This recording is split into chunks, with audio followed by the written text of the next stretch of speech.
Proportion of our emissions from LNG processing from 2005 to now has grown substantially. So when I say we have a problem, we have a problem. But the big issue with fracking is the complete destruction of land.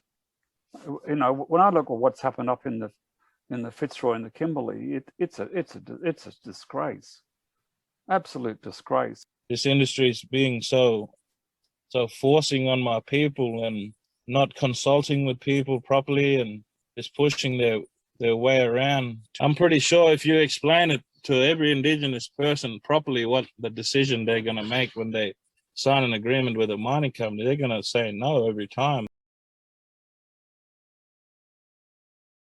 But the Paris Agreement, and in particular getting towards net zero by 2050, means that coal first and then gas need to be phased out.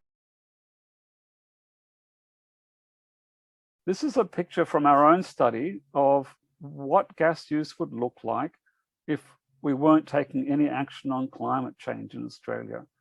The area at the bottom, blue, is the gas used in the power sector. And you'll see that even under business as usual assumptions, gas would also decline in that sector. At the top, you'll see the biggest source of gas use in Australia is in fact natural gas used in liquefied natural gas production. And you can see that would remain very, very high for a long time if we weren't pushing on and trying to implement the Paris Agreement. Western Australia is the only state and territory where emissions are rising past the 2005 baseline. We released this report, which you might have seen, which focuses on the Burrup Hub, which is Woodside's proposed gas expansion in the northwest of Western Australia near Karratha. What is the Burrup Hub project? The Burrup Hub is basically two giant new offshore gas fields. The total emissions of the Burrup Hub are 6 billion tonnes, which is equivalent to 11 times Australia's annual emissions. So it'd be the equivalent of every year until 2070, 35 coal-powered power stations, or the entire emissions of New Zealand, Ireland and Norway and Bolivia actually as well combined. So just to kind of get your heads around the scale of the project. We do feel a lot of the impacts, like the water coming up higher and it's getting hotter.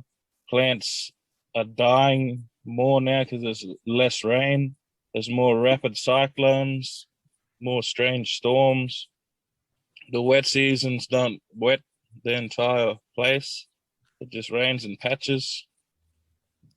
Yeah, there's a lot of things we're worried about out here, and there's going to be hundreds of thousands of people affected. In the spirit, in their body, we're all gonna be hurting once we start seeing all them impacts around our country here in the territory. It's gonna turn this place upside down. Now, looking at a pathway for natural gas, under the Paris Agreement, you can see some very dramatic changes. You see in the power sector, coal gas use drops quickly towards zero by mid-2030s, essentially. That in all other applications, you see a transition away from natural gas in industry, steel, cement, and so on, relatively quickly, so that by the 2040s, you're essentially out of gas. You also see that in a Paris Agreement world, natural gas used in LNG production is reduced pretty close to zero by the 2040s, the mid-2040s.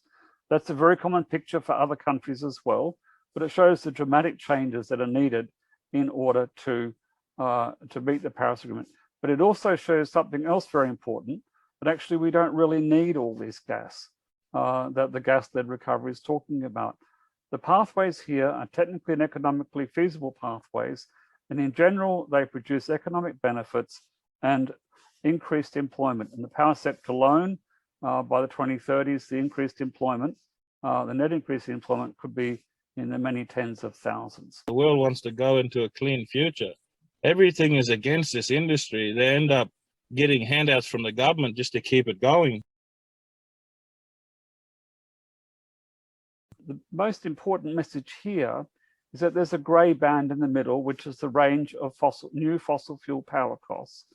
And in the last few years, you'll see the circles, whether they're green, yellow, or orange, are dropping at or below the range of costs for fossil fuel. That means that the core renewable energy technologies are now cheaper in many markets than building or even running, in some cases, new or existing fossil fuel capacity. In Australia, we actually live in a fairly robust democracy compared to a lot of the world, though we have lost faith in it. MPs are elected as our representatives, and therefore their job is to represent our views as voters and constituents. And they want us to vote for them. They want to know what the mood is in their electorates and what constituents are thinking. But they can't know that unless we tell them. It's all happening for a reason, all this gathering and fighting back, and you know, even us mob all working together, blackfellas and whitefellas all working together to try and make this emission target possible, you know, go clean energy. And it's really good. We really do need to stand together.